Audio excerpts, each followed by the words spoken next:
Segunda-feira. Começa uma das semanas mais tensas da vida do país e de Lula. Um dia depois das manifestações que levaram milhões de pessoas às ruas contra Lula e o governo do PT. Segundo os institutos de pesquisa, foi a maior manifestação popular da história do país. Uma ideia começa a tomar força.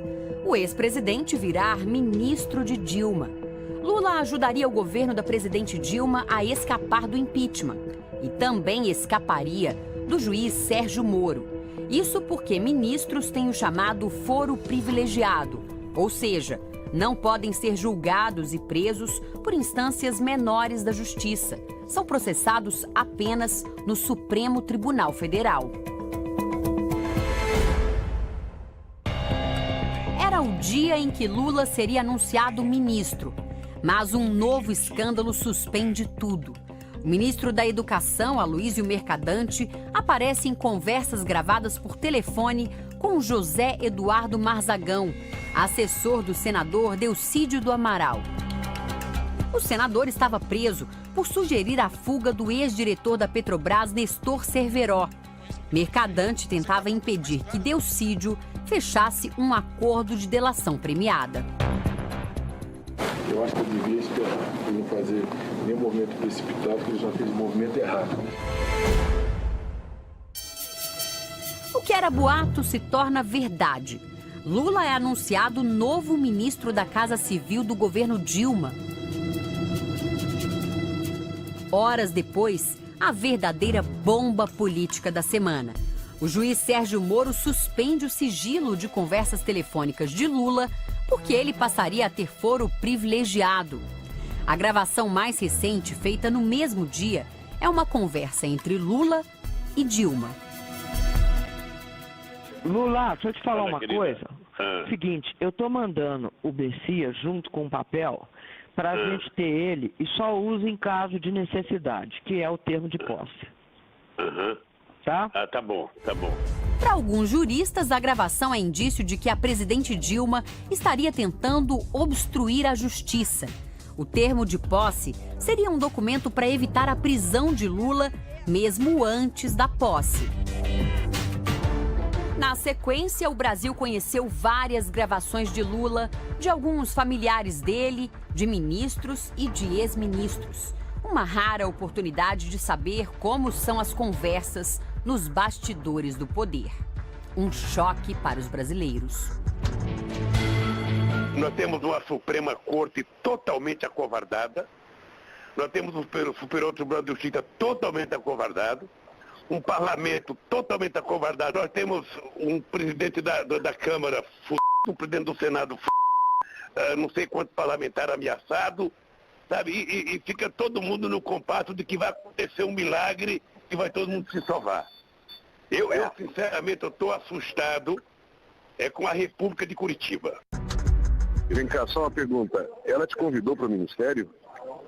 Aham. E você acha que não é o caso, por enquanto? Não, mas eu tô pensando. Em uma conversa entre o presidente do PT, Rui Falcão, e o então ministro da Casa Civil, Jacques Wagner, a ideia de proteger Lula de uma ordem de prisão fica mais evidente. Aí ele pediu a preventiva do cara em cima do quê? Não tem, em cima do triplex, da denúncia, ele é louco, os três promotores aqui, Jacques. Tá bom, deixa eu fazer alguma coisa aqui. Porque eles podem, a juíza pode despachar agora, tá? Tá indo advogado para lá, estamos chamando deputado. Falou, ok. A outra coisa é o seguinte, se nomear ele hoje, o que acontece? Aí, não sei, eu tô por fora. Então, consulta isso também. Lula ataca o procurador-geral da República, Rodrigo Janot, nomeado pela presidente Dilma. É porque ele recusou 4 pedidos de investigação a Aécio e aceitou a primeira de um bandido do Acre contra mim. Pois é, mas se fizer uma petição... Essa é a gratidão dele por ele ser procurador. Da Suíça, o procurador Janot respondeu: não sei que gratidão é essa. O que eu sei é que eu entrei no meu cargo por concurso público. Tenho 32 anos de carreira. Percorri toda a minha carreira, estou em final de carreira. E se eu devo a alguém esse meu cargo, é a minha família. Ao falar com o ministro Jacques Wagner, Lula cita a juíza Rosa Weber, do Supremo, que iria julgar um pedido dele. Lula parece pedir que Wagner fale com a presidente Dilma para que ela o ajude. Ô Wagner, eu queria que você visse agora, falar com ela, já que ela está aí, falar o negócio da Rosa Weber. Tá bom. Que está na mão dela para Então. decidir. Falou. Se homem não tem saco, quem sabe uma mulher corajosa possa fazer Tá o que bom. os homens não fizeram. Falou. Tá bom? Combinado. A ministra Rosa Weber não atendeu ao pedido da defesa de Lula. As gravações também revelam um lado dos nossos políticos jamais visto publicamente. O diálogo com o prefeito do Rio de Janeiro segue um rumo inusitado. Eduardo Paes faz piadas com o sítio em Atibaia, interior de São Paulo, que, segundo a suspeita do Ministério Público, pertence ao ex-presidente. No papel, o sítio está registrado em nome de Fernando Bittar, amigo da família de Lula, e Jonas Suassuna, sócio de um filho do ex-presidente. Agora, da próxima vez, o senhor me para com essa vida de pobre, com essa alma de pobre, comprando esses barcos de sítiozinho vagabundo, que sou uma alma de pobre. Todo mundo que fala aqui no Rio, eu falo o seguinte, ó, imagina se fosse aqui no Rio, esse sítio dele, não é em Petrópolis, não é em Itaipava, é como se fosse em Maricá. É uma de lugar. Esse barquinho dele é em São Pedro da Aldeia, Araruama, não é em Búzios nem Anja.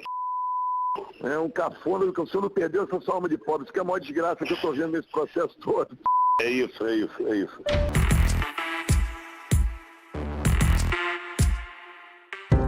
República de Curitiba foi a maneira irônica com que o ex-presidente Lula se referiu à equipe de policiais federais, procuradores e o juiz responsáveis pela Operação Lava Jato. O termo república se justifica pela dimensão dos resultados alcançados. As investigações que incendeiam o país tiveram início nas salas deste prédio da Polícia Federal. A princípio, o objetivo era investigar doleiros e esquemas de lavagem de dinheiro. Mas tudo mudou de patamar ao atingir a maior empresa brasileira, a Petrobras, e desvendar um gigantesco esquema de corrupção. O que acontecia na Petrobras acontece no Brasil inteiro. O Brasil é o paraíso da impunidade dos corruptos e dos corruptores. 179 pessoas já foram acusadas, 93 estão condenadas. Somado, o tempo de cumprimento das penas chega a 990 anos e 7 meses. A investigação vai além dos políticos do PT. E quando se refere a autoridades com foro privilegiado, as informações são mandadas para Brasília.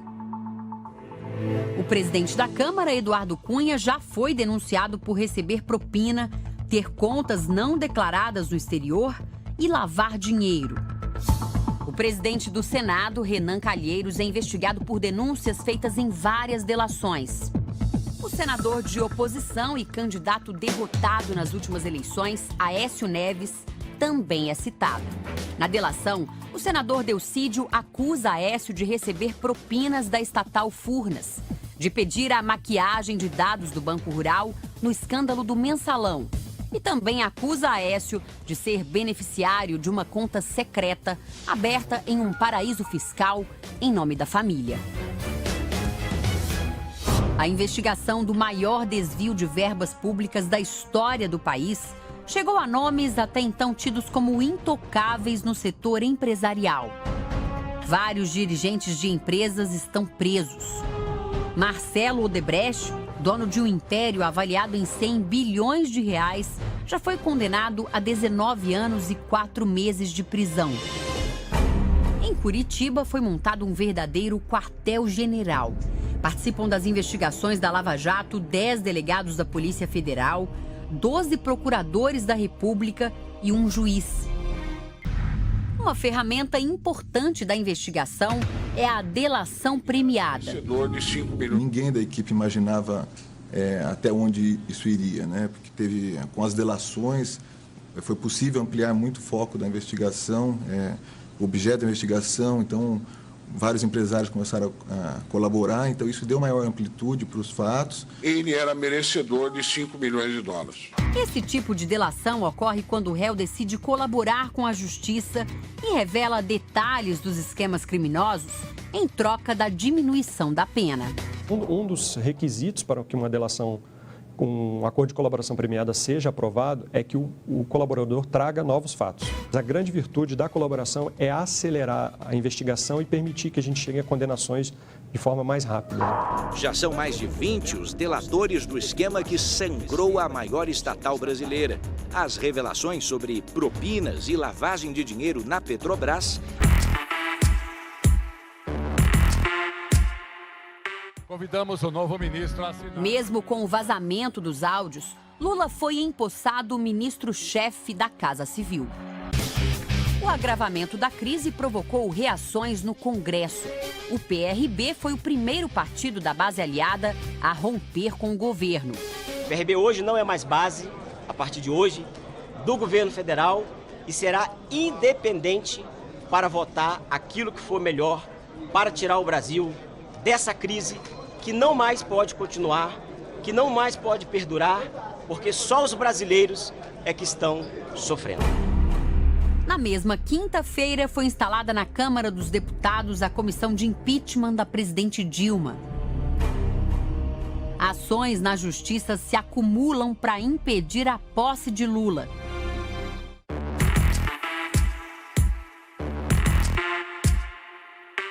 No fim de semana, surgem novos indícios de que o sítio em Atibaia realmente pertence a Lula. Uma revista semanal divulga uma minuta de transferência da posse ao ex-presidente e à ex-primeira-dama, e fotos de objetos pessoais do casal e de parentes.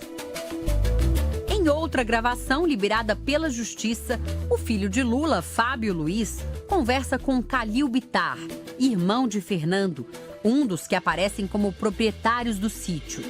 Na conversa, Calil consulta Fábio sobre quem deveria chamar para um churrasco no sítio. Haveria um protesto e seria preciso ocupar o imóvel. Veja que o filho de Lula é quem autoriza o irmão do suposto dono do imóvel a levar um convidado para lá. Eu vou ver se eu convenço o Fabiano de vir para cá, né? É uma boa. Tá? Eu tenho a sua autorização para isso, tem? Você tem autorização para tudo, meu amor. Quase ao mesmo tempo, o ministro do Supremo Tribunal Federal, Gilmar Mendes, suspendeu a posse do ex-presidente na Casa Civil e devolveu a investigação ao juiz Moro em Curitiba. Ainda cabe recurso.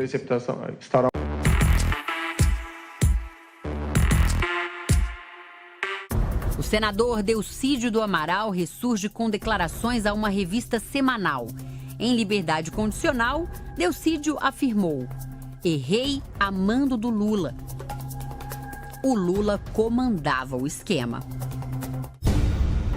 Notícias e acusações que se acumulam dia a dia.